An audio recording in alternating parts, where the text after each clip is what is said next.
Good morning, guys, and welcome back to the channel. It's kind of cold here in Colorado today. It's also a little bit bright out here, so I'm gonna wink at you.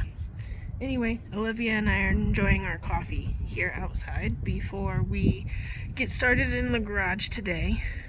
Looks like Mike and I are going to be playing musical cars and getting started on some of the small projects that we have on our to-do list for the STI. So thanks for watching the video. Stay tuned and we're gonna have some fun.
So we just pulled Carl, the STI, into the garage.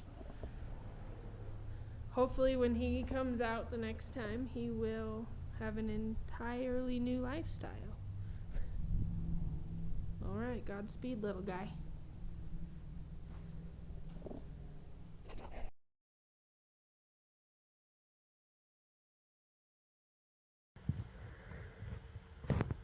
Alright guys, so we are going to be putting a front mount intercooler on tonight. So stay tuned. It is a little bit dark in the garage, so we are going to run and grab a light. But the front bumper does have to come off, and we will have to cut it. So stay tuned.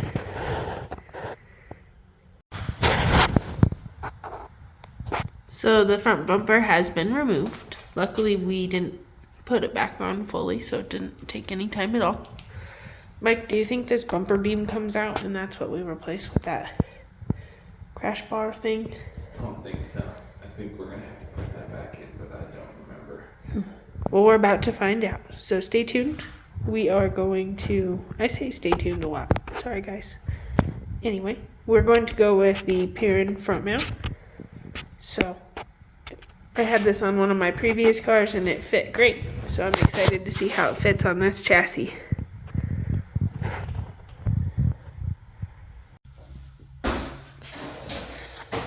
So the bumper beam has been removed.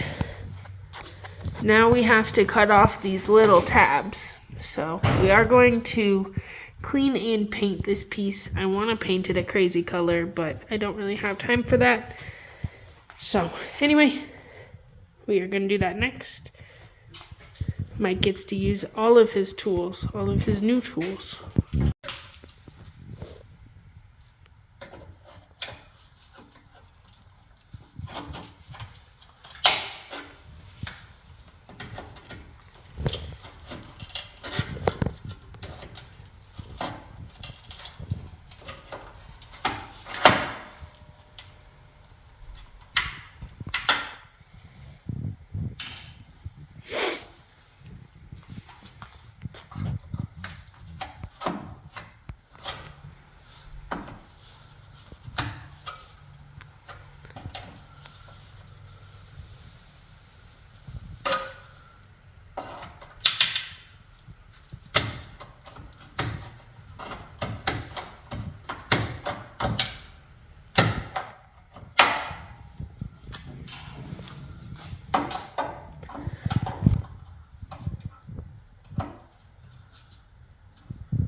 You did. Before we went to the store. Yeah.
Do you want some sort of cardboard to put under? Sure. I was thinking this one would be like the perfect length. Yes, it will. Do you want me to cut it? Sure. Since you didn't want to.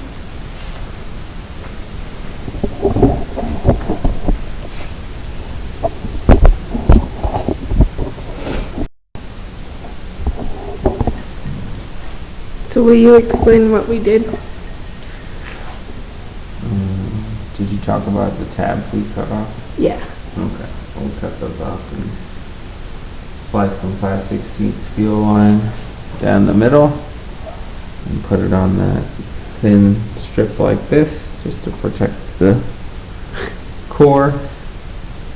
The kit ships with that piece, but we did not get that when we bought it for whatever reason. So it's a Smith's Garage fix. Yeah, it was a simple fix, yeah. Who's that? Is that the girl? Hi, girl. Boops is hanging out in the garage with us. Don't mind Mike's legs. Nothing. They're way tanner than my legs.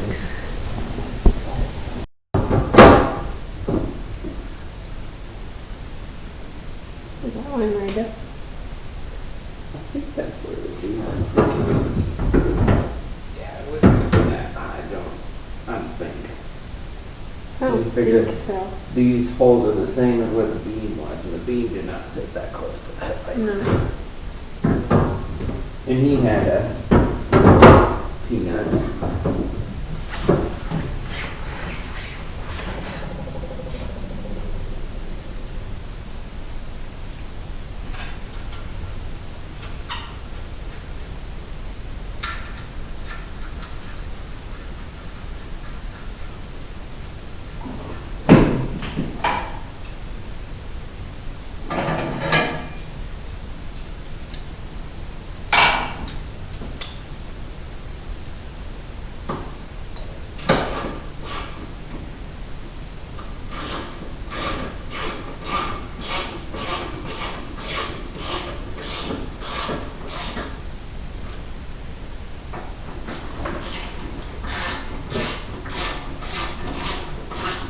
I love how plug and play this is. Yeah. And this is the same front that I had on my carbon plug actually.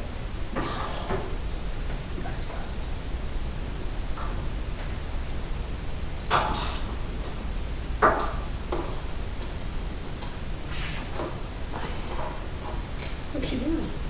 I was trying to take that. Like, who on earth thinks that that's acceptable? Are you going to go through and place multi-books? Yeah.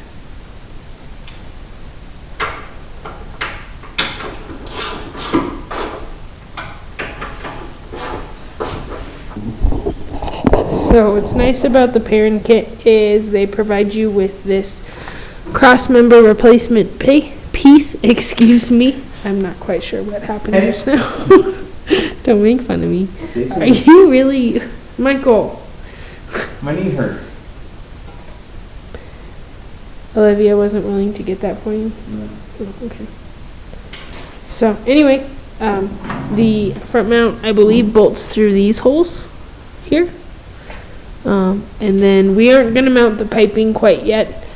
Mike and I are trying to get everything done that we can without tearing into the actual engine of the car, because everything is coming out and we have basically everything we need to put back in. So, yeah, this is going to be exciting. So we're going to put the front mount on now. Exciting stuff. Exciting stuff. Stay tuned. Stay tuned. Don't make fun of me. Okay, so Mike and I have put the front mount on. We mounted this bumper beam replacement. The Perrin kit comes with it. We bought this kit locally. It was used. I believe it came off of another Peanut. But we got a pretty good deal on it. Most everything we bought for this project has been new, but we were lucky enough to find one of these. What? The kids nowadays call it a blob-eye. A blob-eye, excuse me, not a peanut. We're too old. You're showing our age, but it's not a peanut. We're old school Subaru kids. Anyway, I had this front mount on one of my cars in the past, and I absolutely loved it. It will pair up nicely with the rotated kit. It actually fits together like a puzzle, so that will be nice. So we aren't going to mount the piping right now. Not sure if I said that earlier. Mike and I are just trying to get everything done that we possibly can before we take the engine out. So we want the STI to be down for the least amount of time possible. So what are we going to do next, Mike?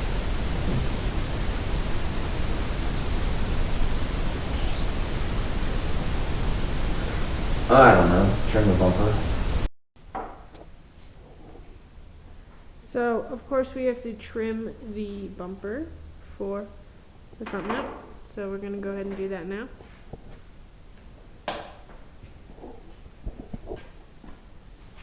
Our garage is a little bit messy since we had to play musical cars today.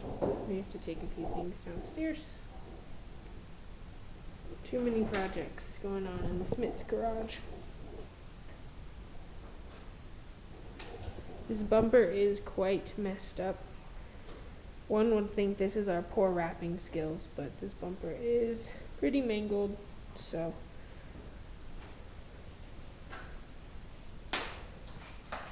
Can't see it from the driver's seat. Right? We just wanted to make it pretty enough to drive. Oh. So, unfortunately, some of the wrap is already peeling. We do have a lip for it. It's going to go on. We do have a spat for this side. It is inside. It's wrapped. We just haven't put it on.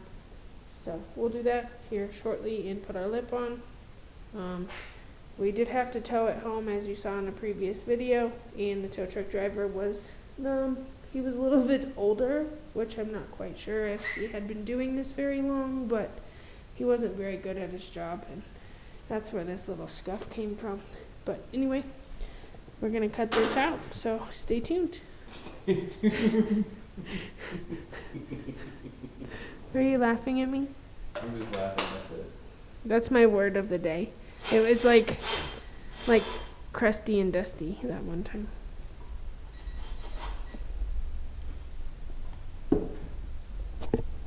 Right there, good? I think so.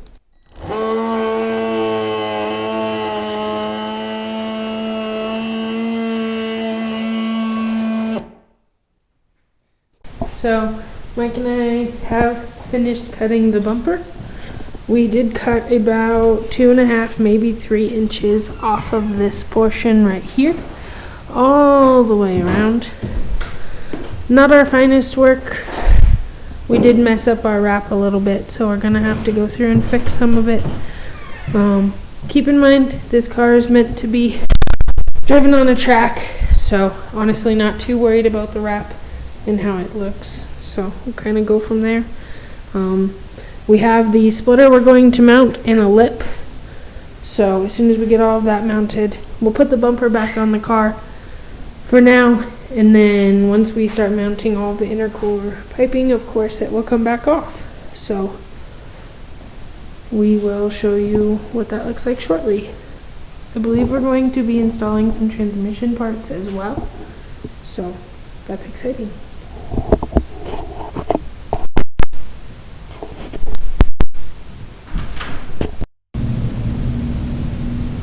Alright guys, well Mike and I just finished up the intercooler core install, as well as installing this spat, I guess you would call it. We ordered a kit off eBay that came with 2 spats and a lip, and unfortunately everything fits horribly. So this is on here just for now, but I will be looking for either an entire new front bumper or a spat for the driver's side, because as you can see, it fits pretty horrible. It doesn't look bad from farther away, but there's the intercooler core. Looks pretty good. This is our second time doing this, so but other than that, we did take the wrap off this center piece here, just because we did scratch it up. So we're gonna leave it like that for now. I don't really mind it at all. It adds a little bit of, I don't know, breaks up the front end, I guess is what I'm trying to say. So we did delete one of the horns here. We will be putting a Hella style horn in here. I believe Mike wants to do red kind of in this area, so I ordered that, as well as a few engine dress up items. I know Mike and I said we were going to install some transmission mods today, but it sounds like Mike wants to go measure engine bearings, so that's what we're gonna do next. Let's go. So Allie and I are working on measuring all of our rod bearing clearances right now. Probably one of the most critical steps of the entire process, so you know, definitely being pretty methodical, making sure everything is clean, not rushing anything, you know, following a good standard procedure. We crack the rods apart, and so right now I'm just putting the first round of bearings in the rods. I have already done one of these off camera, and if King is as consistent as they say they are, we're likely going to be buying a set of the King, I think they call it standard X bearings, so it's the standard size but with a 1 thou extra clearance. Rod number 1 was a little bit tighter than I would prefer. Not sure if you can see it, but obviously making sure the 2 serial numbers match on the rods. Obviously they were machined together. When putting these on, you want to make sure the cap goes on evenly, otherwise you run the risk of cross-threading your bolts when you put them in. And so there's that. These are 3/8 ARP fastener. With that, ARP and the rod manufacturer both recommend using a 5W30 oil versus like an ARP assembly lube. So I've got just a little bit of that here. I'll put just a little on the threads and a little bit on the head of the bolt just to keep it That way it doesn't bind, I guess, and give you an artificial torque number. So you may think you've got it at 60, 65, but in reality it's just binding and triggering your torque wrench to believe it's at that level. So yeah, I'm used to using like an ARP style lube for this, but for whatever reason it is recommended to use a 5W30. This is, essentially the same style rod that, Manly sells as their H-Tough. They torque them to, I want to say 60 foot-pounds when they do all of the machine work and so forth, and they too use a 530. So got two here. I don't have a like a piston vise that you would typically see people use, so I kind of got creative with how I am able to torque these. So I will go ahead and torque these down, and then we can pick back up when it comes time to start measuring.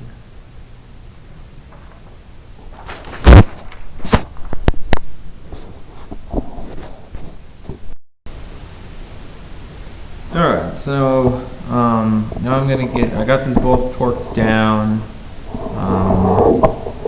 so I can go ahead and measure them. I took a 2 to 3 inch micrometer. I set that to the crankshaft journal size, and then I use this to zero out my bore gauge to that crankshaft size, the journal on the crankshaft.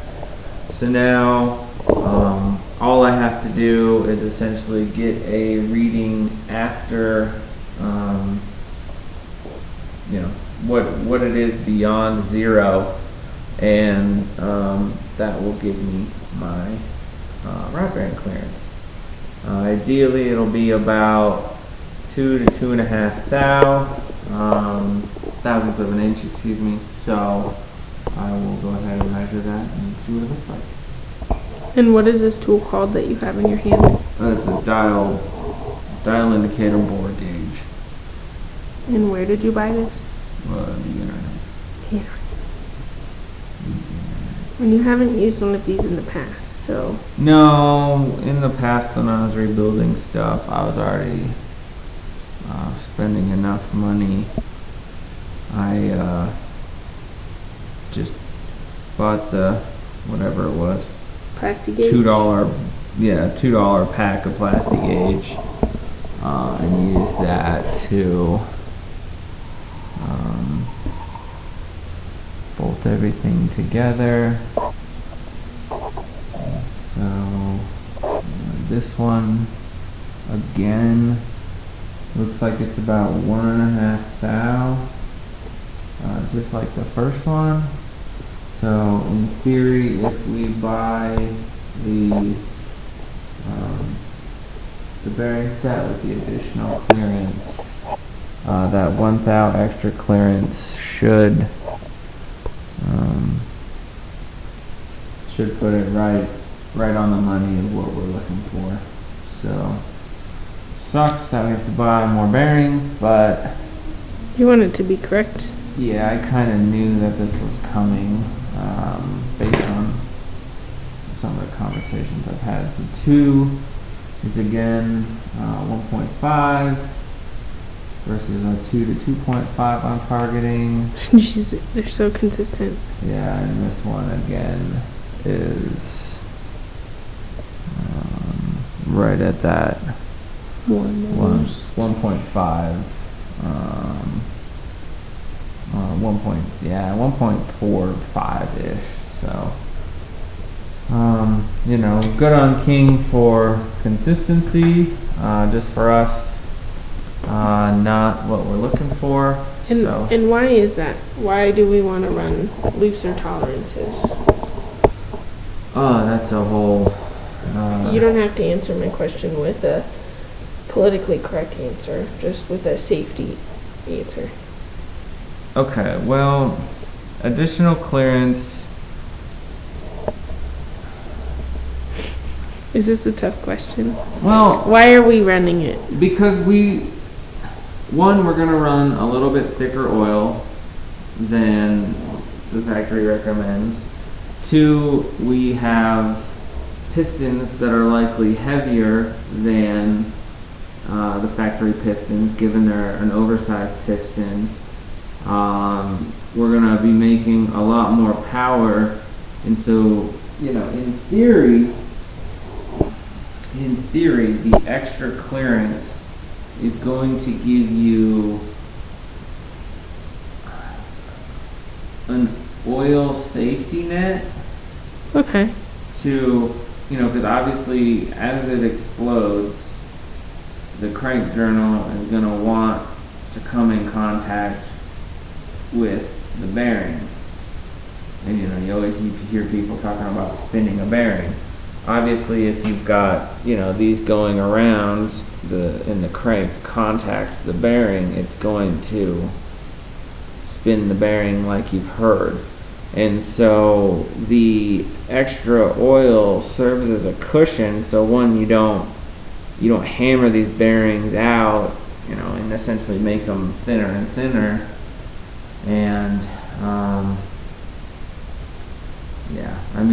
there's I could talk for 20 minutes on why I'm targeting the values I'm targeting, but It makes sense to me. if this was a stock replacement engine that was going to see 300 brake horsepower, it would last forever. In theory, we could probably run it just like this, and it may be fine. Subarus already have a rod bearing issue as it is. You start throwing heavier, oversized pistons in there, that obviously is going to increase the mass, the force, because of the additional mass on the bearings themselves.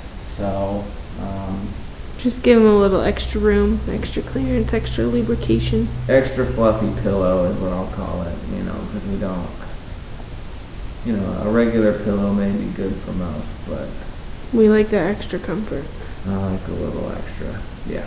So, we'll measure the fourth one. I'm not expecting any different results. I measured all of the bores on these rods without bearings, and they were extremely consistent.